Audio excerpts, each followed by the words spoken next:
And welcome back, everybody, to Self-Care Summer Episode 5. The last 4 weeks, we've gone through mental wellness and learning about some of the struggles out there, but also getting some resources in terms of helping ourselves out. And at the end of the day, it's all about how we can help ourselves. It's okay to not be okay. Today, we transition over into physical wellness and some of the things that we can do.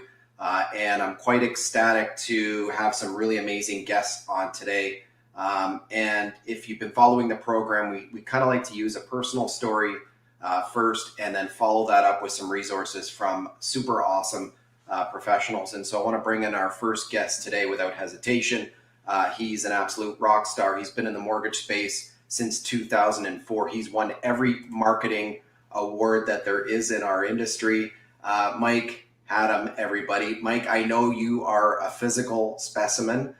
You like to work out, and I don't want to take away from what you're going to share here today. But welcome. Thank you for taking the time and putting yourself out there so that we can help just one person, and that is the idea behind the program today. Mike, take it away. Thanks for having me. Physical specimen. It sounds good. So people that know me know that I've always been physically active. I found that during COVID over the last 2-3 years, 2 years anyways, I've really gotten into it. I've built a home gym at home, and I usually spend about an hour, 2 hours daily exercising. And it's a various different things. It's, whether it's cardio or weightlifting, all that kind of stuff. And I've noticed that with my age comes easier injuries, and it's harder to recover from some of those injuries. So I had about 6 months ago, I'd hurt my back working out, and it just wasn't getting better. And I'd gone to the doctor, and he's basically saying, it seems to be muscle related. You should go to physiotherapy. And I started doing that, and it was slowly getting better. And the physiotherapist had asked me if I'd ever tried chiropractic care. And I said no. And I've always been reluctant to use or to go see chiropractic, mostly just from misinformation of things you hear from people or read online, which seems to be the kind of landscape we're in right now with everything happening. But so I'd never tried it, and I was nervous about trying it. And she convinced me that I should give it a shot. And I went and saw a chiropractor, and I riddled him with questions. Every time he wanted to do something, I'm like, okay, what are you gonna do?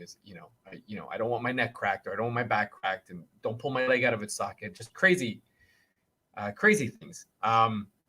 He was great, and I was amazed that he was able to pinpoint things on me just with his fingertips. Things I didn't even mention. He's like, do you feel a little, do you feel something here then instead of the other side of your spine, all this stuff? I'm like, yeah.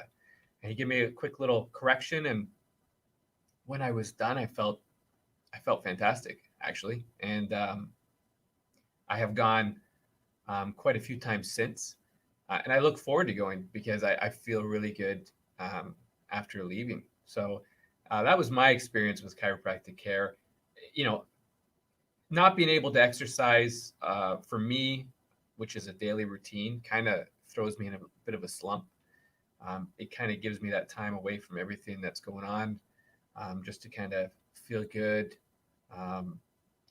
stay fit. So downtime was a little bit of a struggle, but using these things to make myself feel better so I could get back into my own routines was a big help. And it's something I would recommend. And it's something I actually wish I had done a lot sooner. So, Mike, I'm curious on this. Because you talked about, the reluctancy, and there's probably one or two folks that are either viewing this live or, they're going to view it after. Talk about just briefly that first time, like going in to see the chiropractor, the emotion and the feeling behind that, and maybe the apprehension.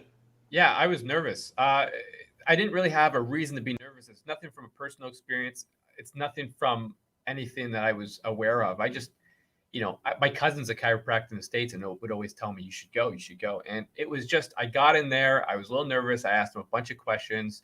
I told him up front the things that I had heard or read.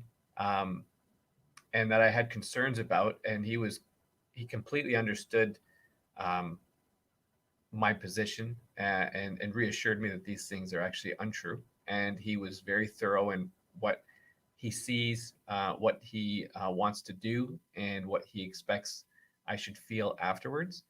Um, so I was nervous the first time. I was actually even nervous the second time because we were trying new things. But each time I was there, I was completely open and honest about my concerns. I think that's important because I don't think you should go into anything without asking questions if you're not sure, no matter how silly you might think the questions are. So it put my mind at ease. And after the session with the chiropractor, the first and second, and so on, I became more comfortable, and I know what to expect. And the results, the results did speak for themselves. So, one more quick question here, Mike. So, you've gone through a couple of sessions now. How comfortable are you with doing your regular activities and the workouts? I mean, I'll put them on screen here. You do extensive workouts. How comfortable are you now that you've sought out professional care? Well, I'm back to my regular workouts. I have found that I have adjusted some of those workouts, just to maintain my forms, because, like I said, with age, it seems you can hurt yourself. You can hurt yourself taking a shower at my age, and probably going to be a lot easier as I get older. So I'm a little bit more cautious about the types of exercise I do in my form, and I've been concentrating on making sure that I do things properly. But I'm back to my regular workouts. Um, I go every few weeks, maybe a month, to the chiropractor, or when I need to go see him just to get corrected. I would probably make that a part of my routine ongoing, as I would with massage. Love it, man. Thanks for, it's quick and brief, but thanks for coming in and sharing today. We'll keep you around for the end there if we can. I always feel it's important coming from one of our either mentors or our peers to know that we're not alone. Each of us is going through something.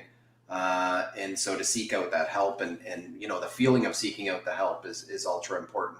And the idea behind, today is if we can help one person get past that hurdle, that would be great. So, Mike, thanks for coming on today and sharing. Much Absolutely. appreciated. Yeah, no, it's great. And like I said, the misinformation was what deterred me. And if you can hear somebody's personal experiences and feedback from these kinds of things, I mean, hopefully it helps.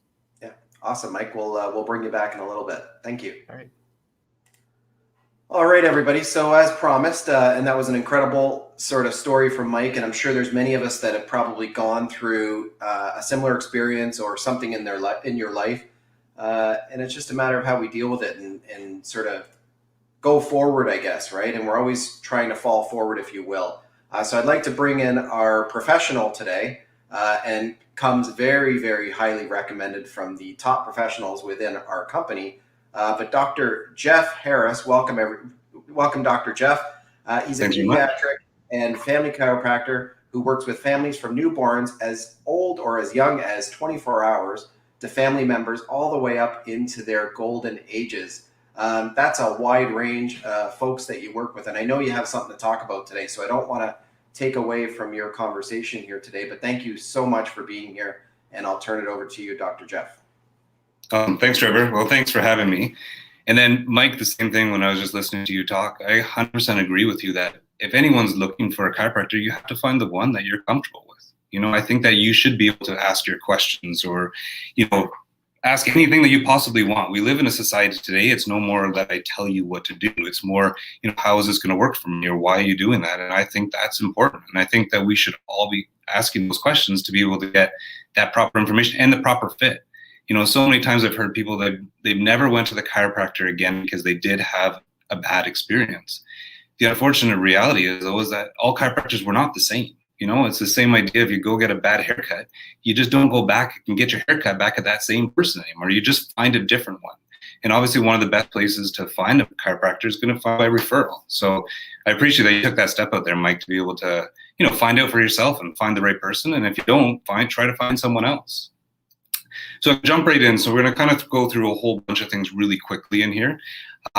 But when I always talk to any type of groups of people, the one thing I always want to ask you to think about is as a society, we have to be real with ourselves. Is that, are we as a community and as a society moving more towards a healthier community or more towards a sicker community?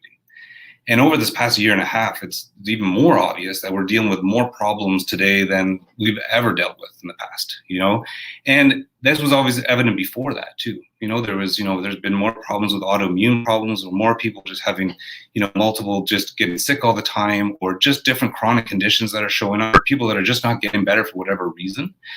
So I've been practicing for just over 18 years now, and I think that it's three things that I boil it down when I've started to look at my patient base to say, well, what's the problem here, and what can we do to start to make that change? And the three things are, so the first thing is that we have to understand that we have to take responsibility for our health. It's just like looking at Mike, exercising is an important part, but he has to take the responsibility to do it, and it's not easy, and I agree, the older you get, you don't bounce back as quick. It takes a lot more effort to do it, but we have to make sure that we understand that no one in this world is coming out to save us. It's up to us. If we want to make a change in our health, we have to commit to it, and we have to start to do it right away. And we could talk for hours of all the things, but I guarantee most of you know the healthy things you should be doing. You should be working out. You should be eating healthy. You should be meditating or taking some vacation, or just taking time with family, or breaking your mental stress. We know all those things, but you have to have the initiative to get started, and to get started now before it's too late. Because it leads into the second thing, is that I think that most people have a definition of health that just doesn't really fly in our world anymore. And when I ask groups of people, when I talk to them, to raise their hands and say, can you tell me about what's going on? And, what do you think the definition of health is? And really the two most popular things I get is, you're going to get either, I look good and I feel good. And I'd say over the past, 5-10 years, I would say there's a lot more people that have started to say, I've got, I understand you should exercise and eat well, but it's always been look good and feel good. Now, the problem is, when you're always looking good and feeling good, you're missing the underlying function of the body. And I don't know if you've had it, but I personally had people in my life who looked good and felt good, and, all of a sudden had a heart attack. Where did that come from? We know pathologically that cardiovascular disease didn't show up from the day before to the day after. So there was a lack of function that was happening, but he looked good and he felt good, and the same thing can go for people with a cancer diagnosis. So I think that a big thing for the definition, we have to change our definition of health to realize it's more about function. And when you realize that it's more about function, it's all about us being aware of our bodies and listening to more when I talk about the soft signs. In our world, we tend to ignore the soft signs. Your body's trying to give you some early warning signals, but usually we pay attention to our body when it's broke down. We can't do it anymore. We can't lift up anymore. We're in so much pain that's going on, or we're just sick all the time and we just can't take it anymore. But we have to pay attention to the signals like, I'm just low energy all the time. I'm not sleeping very good. I seem to be awake all the time. I get these headaches, but it's okay. All my friends get headaches too, so it must be fine. I got these digestive problems. I seem to always get this bloating feeling no matter what I've done or if I've changed my diet. Those are starting to be some soft signs that your body's saying, listen, there's something going on and we need to have a change before the big thing starts to happen. So the number 3 thing that is the most important part is that we have to figure out, how do we improve the function of our body? So we're all very well aware that if you think about what controls all your body, we know that your brain controls everything. But your brain's really part of that whole nervous system. So your nervous system is responsible for how well your body heals. So it's responsible for making sure it's sending the message from the brain to the body. The better that message gets there, the better the body heals and functions, which then keeps you at a level above. Now, when we start to look at all of this, and when I see patients in my office, typically today more than not, by the time I see them, they have almost like a laundry list of problems. They've got, they got the back pain, they got the headaches, but then they got, sleep problems, like all these soft signs we talked about that have built up over the years. And I always ask them, I said, if you've had these problems and you talk to your doctor, do you get kind of the glassy eyed look? And they're like, yeah, I do all the time because they don't want to only just ignore half my symptoms. They just want to talk about the one. And the thing is that happens because there's so many symptoms from so many body parts that they can't, a family doctor can't possibly say, well, I need to deal with all of them at once. They're trying to detail down to one. However, with chiropractic care, the purpose of the care is not just to look at the symptoms. The purpose of the care is to say, well, how can we get your body to heal better? Because if we can get your body to heal better, then and function better, then you can heal the problems you have. And then in the future, just like Mike talked about making chiropractic a part of his, kind of his lifestyle, is that you can help prevent things also in the future. So the most important question that we have to ask is what interferes with the communication between the brain and the body? And I'm going to share my screen here to see if you can see that. If you don't, then you guys can let me know. But we're going to talk about what interferes with how well the brain is talking to the body. So let's get it here. So here's a chart here of how your nervous system works. Now, the biggest thing that interferes with how well your nervous system communicates is it comes down to stress. So if you look at this part of the stress, the chart down here, we all have 3 parts of stress. So we have physical stress. So this is going to be things like, Mike's workout. And I agree commonly, the most people get derailed off of their good intentions to get back into the gym or get healthy because there was some type of misalignment of the spine or something that was just kind of like a broken link or a weak link that eventually gives out. But this also is from sitting all the time, the work from home time, or, standing all the time, or falling downstairs, or even old sports injuries. We also have emotional stress. So everything that we do from life, life and, paying the mortgage and the bills and then family and work and stress. And over this past year and a half, there's obviously huge amounts of emotional stress. And the third part's toxins. So there's going to be things like, what you eat, processed foods, preservatives. It's going to be, smoking. It's going to be alcohol. It's going to be all the things that we know we put in our body that are not made by nature.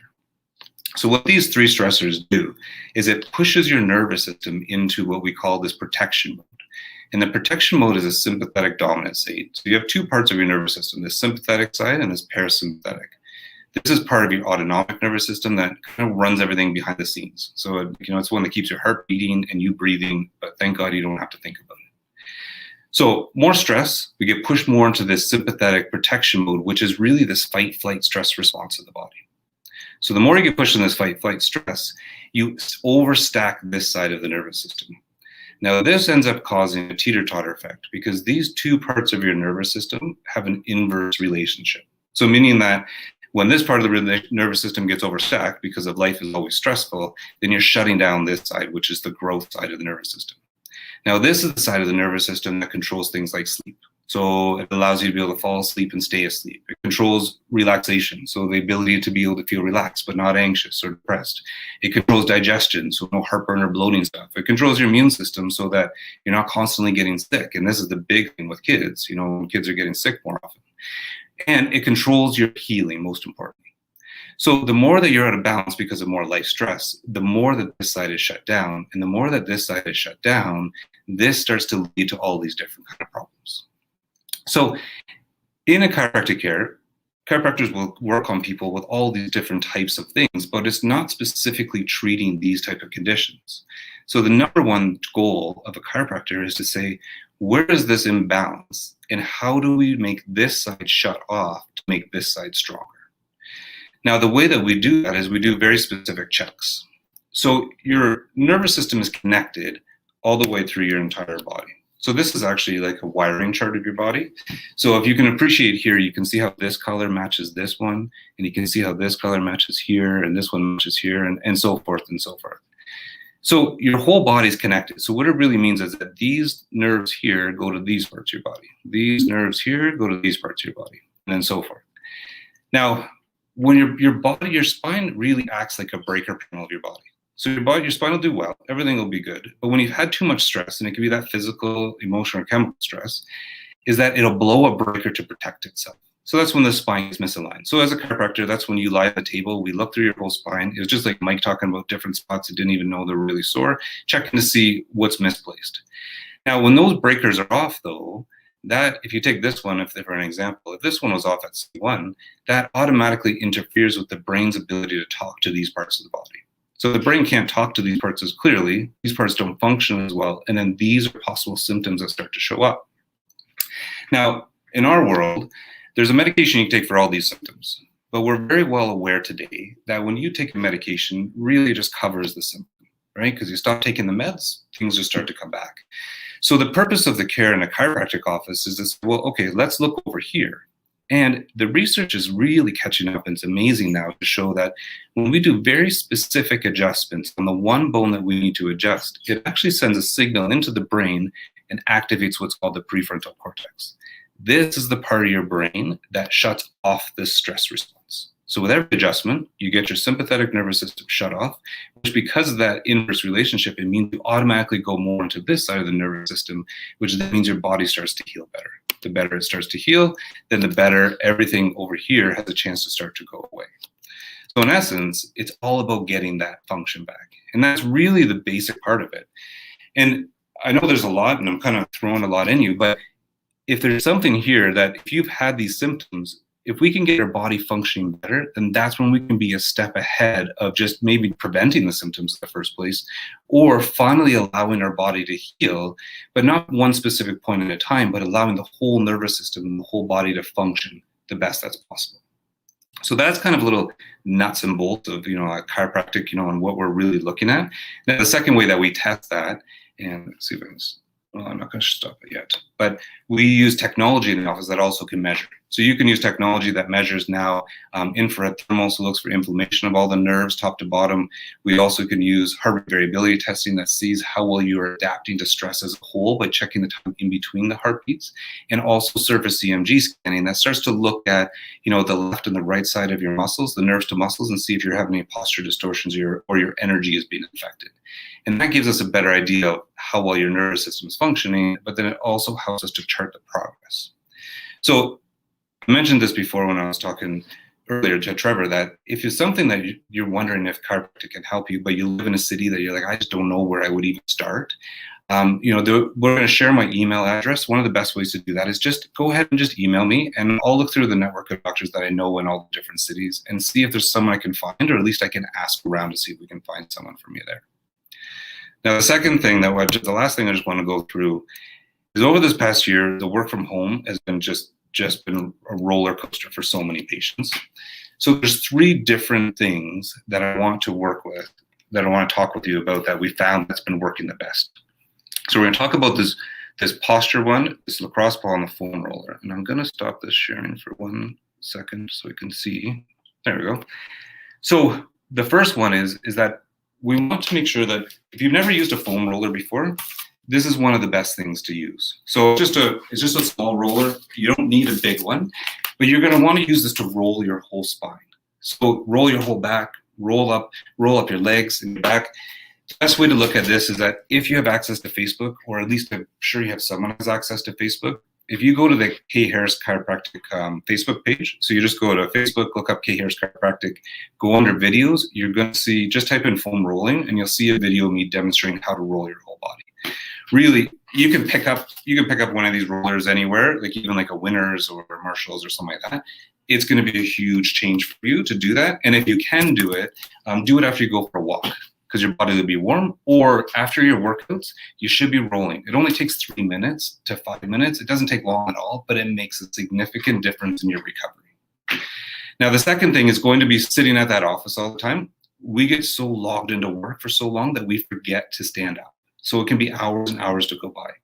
The most simple tip that's been most effective for our patients is to set your iPhone countdown timer or your Android phone or whatever you have and count it down for every 20 minutes and just repeat it all day long. At the 20-minute mark, you want to stand up. So the purpose of standing up is that all day long, as you're standing here working on the computer, you're going to have your shoulders start to roll in and your head's going to start to go forward. So this posture just does one really simple thing, that you just want to stand up straight. You want to put your 2 fingers on your chin, and you want to kind of pull your chin away. So if you can kind of see this, we're kind of pulling our chin back because our head starts to lean forward. If we pull our chin back, then you're going to take your hands. You're going to, let's see if I can show you. You want to rotate your thumbs out. So you're rotating your thumbs back. So really you're taking your shoulders, you're rotating back, you're putting your chin up, and you're just looking up a little bit. This is called Brugger's posture. You really only have to hold that posture for 30 seconds. You can sit back down and work. So the greatest thing about this is that you're talking about a 30-second break every 20 minutes to stretch. You're going to notice your energy level and just feeling that much better by the end of the day.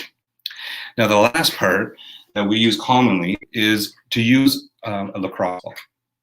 Lacrosse balls just seem to work better because it's just a solid rubber and it sticks really well to the wall.